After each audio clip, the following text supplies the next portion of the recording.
Good day, ma'am. I am Charis Marilato of BSED 2E, and today I will be presenting about the major historical developments of the Western civilization.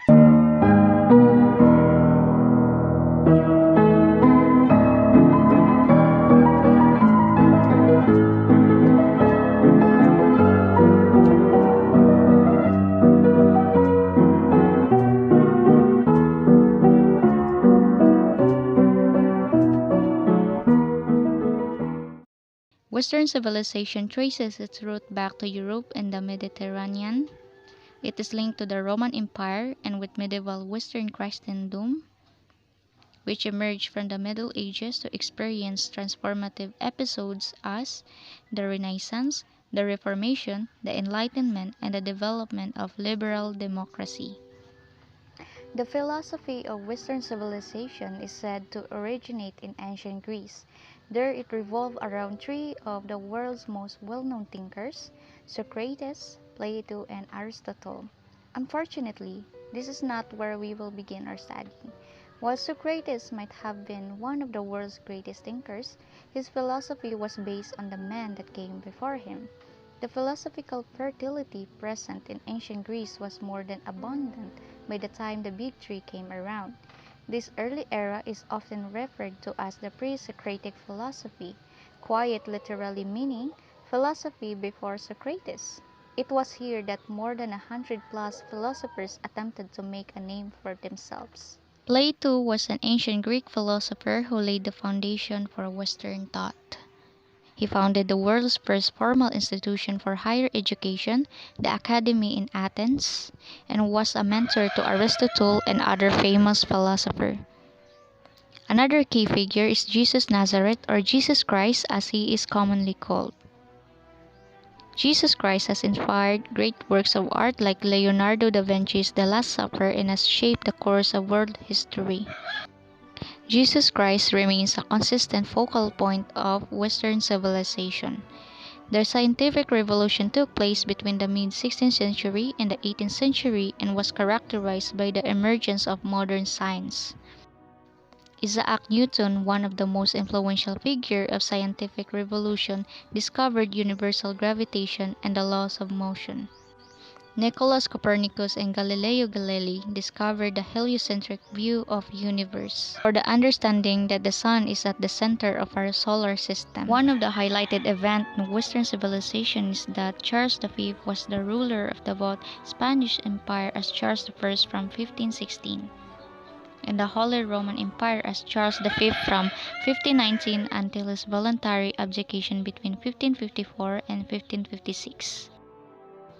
Another event in 1707, the Acts of Union 1707 were passed by the parliaments of Scotland and England, merging Scotland and England into a single kingdom of Great Britain with a single parliament. Scottish Enlightenment also a period in 18th century by an outpouring of intellectual and scientific accomplishment. Important modern attitudes toward the relationship between science and religion were developed by the philosopher David Hume. Adam Smith developed and published The Wealth of Nations, the first work in modern economics. How has democracy evolved throughout the Western civilization? Democracy is a system of government throughout Western civilization. It has appeared in Athens, Greece, Persia, and Roman Republic.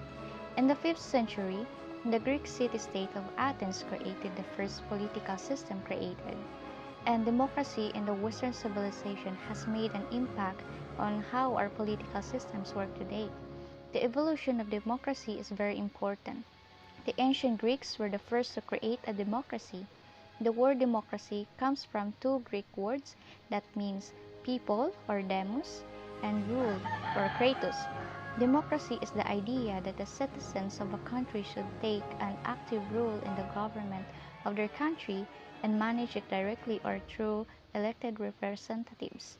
In addition, it supports the idea that people can replace their government through peaceful transfers of power rather than violent uprising or revolution. Thus, a key part of democracy is that the people have a voice. The first known democracy in the world was in Athens, Athenian democracy developed around the 5th century BCE. The Greek idea of democracy was different from present-day democracy because in Athens, all adult citizens were required to take an active part in the government. If they did not fulfill their duty, they would be fined and sometimes marked with red paint. The Athenian definition of citizens was also different from modern-day citizens. Only freemen were considered citizens in Athens. Women, children, and slaves were not considered citizens and therefore could not vote. Each year, 500 names were chosen from all the citizens of ancient Athens. Those 500 citizens had to actively serve in the government for 1 year. During that year, they were responsible for making new laws and controlled all parts of the political process. When a new law was proposed, all the citizens of Athens had the opportunity to vote on it. To vote, citizens had to attend the assembly on the day the vote took place. This form of government is called direct democracy. The United States has a representative democracy. Representative democracy is a government in which citizens vote for representatives who create and change laws that govern the people rather than getting vote in the laws themselves. Western civilization does not represent just another civilization. It represents a metamorphosis in humanity's state. Economic growth through entrepreneurial capitalism, applying science and technology, has created the metamorphosis in humanity's material prosperity. The ancient Greeks introduced concepts of private property and economic independence and insights into the importance of a middle class that are applicable today. Notes by William J. Bernstein in The Birth of Plenty of 2004. But it would not be until the early 19th century that capitalism would provide sufficient economic growth to raise the standard of living of the ordinary person in the West for the first time in human history. During the High Middle Ages, the invention and use of technology in monasteries first began to improve the economic lot of common people. During the Renaissance, Italian entrepreneurs pioneered most of what later became standard capitalist practice.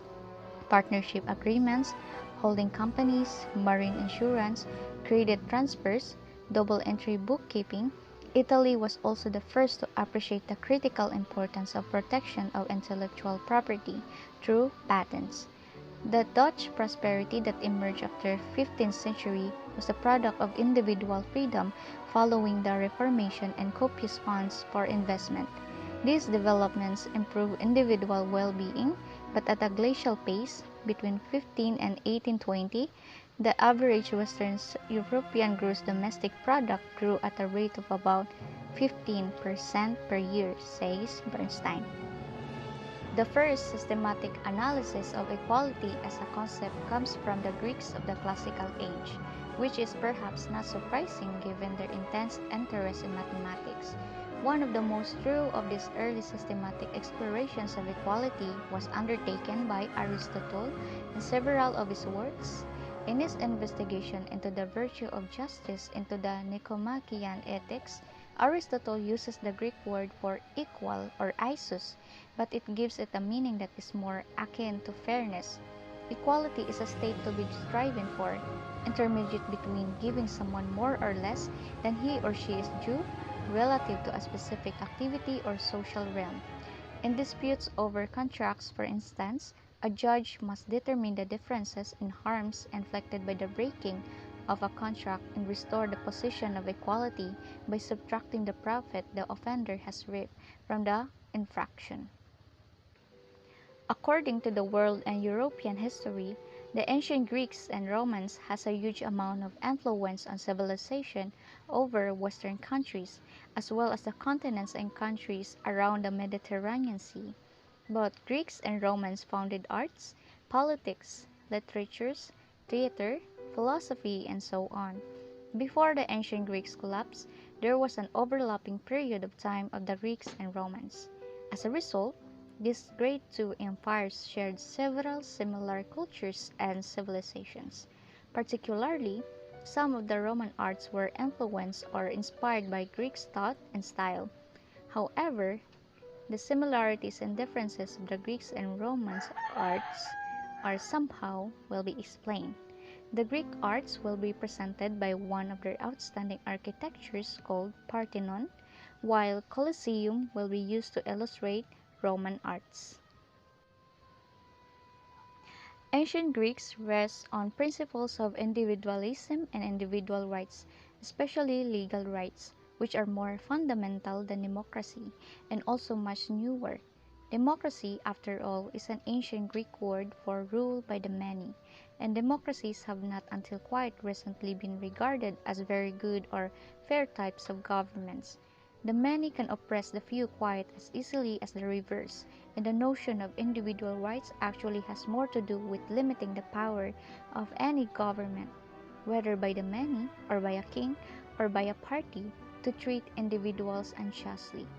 In a very general way, the core idea of liberal commercial societies is individualism, the view that has gained acceptance in the last 300 years in the West, where it was invented in ancient Greece for nearly 2,000 years. The modern view can be best understood in comparison to the older view it replaced. The prevailing modern view was not unknown to ancient or classical thinkers, of course, but they rejected it in favor of an understanding more closely connected to their conception of the nature of all things.